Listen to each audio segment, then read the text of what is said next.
90% পতন হয়ে গেছে, 10% ধাক্কা দেন এবং কবি, শিল্পী, সাহিত্যিক সবাইকে নিয়ে রাজপথে থাকতে হবে। ইসলামের ঠিকাদার কি জামায়াত ইসলামী? বরং ইসলামের সবচেয়ে বেশি ক্ষতি করেছে জামায়াত ইসলামী। এনসিপি তারা এখন রাজনীতিতে বিষ ফোড়ায় পরিণত হয়েছে। জামাতের এখন 5 ওয়াক্তের জায়গায় আমি মনে করি তাদের প্রত্যেক ওয়াক্তের 10 রাকাত করে সুন্নত এবং নফল নামাজ পড়ে আল্লাহর কাছে শুকরিয়া আদায় করা দরকার। কারণ আজকে তারা বিরোধী দল, তারা গত এই 10 বছরে তাদের নামে এক জায়গায় দাঁড়াইতেও পারে নাই। ইসলামের ঠিকাদার কি জামায়াত ইসলামী? বরং ইসলামের সবচেয়ে বেশি ক্ষতি করেছে জামায়াত ইসলামী। এই দেখেন ভিডিও বাইরে বিভিন্ন ভাবে এখন তারা পাগলা হইয়া আর এই সরকারি দলের নেতা বা যারা আমরা জোটে আছি এদের বিভিন্ন ফটো কার্ড বানাইছে, কারো ভিডিও বানাইছে এবং দেখবেন আমাদের পোস্টে এসে গালিগালাজ করে। তার প্রোফাইলে গিয়ে দেখবেন তার পোস্ট শেয়ার করছে কি ধরনের পোস্ট, তার আইডি এই ইসে কি লেখা, সব জামায়াত ইসলামের এবং ছাত্র শিবিরের।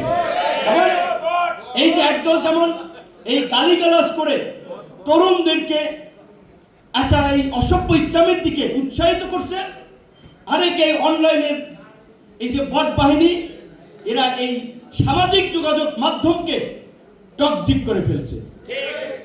আর এনসিপি আজকে রাজনীতি করছে। ভাই শেখ হাসিনার আমলে তো আমরা মাইন্ড খাইছি, কত হসপিটালে ছিলাম, কতবার 31 বার হামলার শিকার হয়েছি, জেলেও গিয়েছি। এইখানে যে ছোট্ট ছেলেগুলো সবাই যে সাইজে ছোট দেখতে পারে, জেলখানা কারা নির্যাতন এদের কতবার জেল খেটেছে এরা। তো সেখানে তোমরা কয়দিন জেল খাটছো, কয়দিন রিমান্ডে গেছো, কয়দিন ছাত্রলীগের দৌড়ানি খায়া বগুড়ায় গেছি সাপের মতো মাইরে ফেলাই রাখছে না। ডাকসুতে আমার আপন ছোট ভাই মানে আপনার স্মৃতিশক্তি হারিয়ে ফেলেছিল। এই রকমের কয়দিন এই পরিস্থিতির মধ্যে দিয়ে গেছেন। রাজনীতি করেন, ওকে বিরোধী দল আছে, রাজনীতি শিখুক, নিজেদেরকে তৈরি করুক, মানুষের কাছে যাক, কিন্তু তাদের বিষয়ে একটা বিষয় সচেতন থাকতে হবে বন্ধুগণ, না হলে দেশের সামনে আরো সংকট আছে। কারণ এই এনসিপির আমাদের এই ছোট ভাইয়েরা বন্ধুরা ওরা নিজেদের বুদ্ধিতে শক্তিতে রাজনীতি করছে না। তারা এই আন্দোলনের শেষ দিকে যখন এই ফ্যাসিবাদের পতন সুনিশ্চিত হয়ে গিয়েছিল তখন একটা বিদেশি গ্রুপ তাদের উপরে ভর করেছে।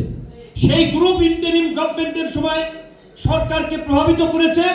এখন তাদেরকে দিয়ে অস্থিতিশীল পরিস্থিতি সৃষ্টি করে সরকারকে জিম্মি করে ফায়দা নিতে চাবে সামনে।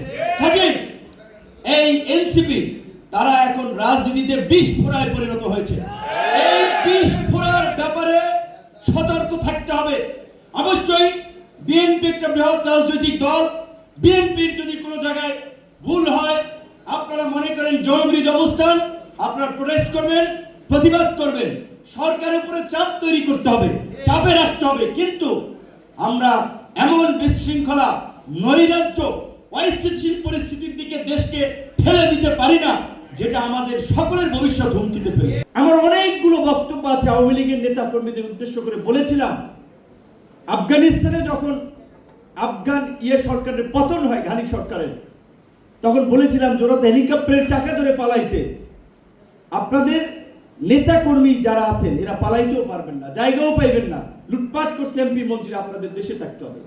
কারণ দেখেছিলেন সেই সময় বিএনপির যেখানে কর্মসূচি সেখানেই হামলা। আমরা আমাদের কিছু ছাত্র যুবক তরুণরা প্রোগ্রাম করতে গেলেই আক্রমণ।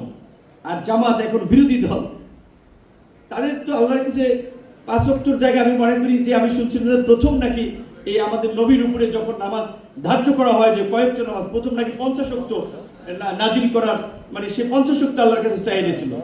পরে সেটা আবার যখন মানে এত নামাজ পড়া উম্মতের জন্য অসম্ভব হতে পারে, তাই শেষ পর্যন্ত সেটা 5 ওয়াক্ততে পরিণত হয়। 50 ওয়াক্তের জামাতের এখন 5 ওয়াক্তের জায়গায় আমি মনে করি তাদের এক্সট্রা আরো প্রত্যেক ওয়াক্তের 10 রাকাত করে সুন্নত এবং নফল নামাজ পড়ে আল্লাহর কাছে শুকরিয়া আদায় করা দরকার। কারণ আজকে তারা বিরোধী দল, তারা গত এই 10 বছরে তাদের নামে এক জায়গায় দাঁড়াইতেও পারে নাই।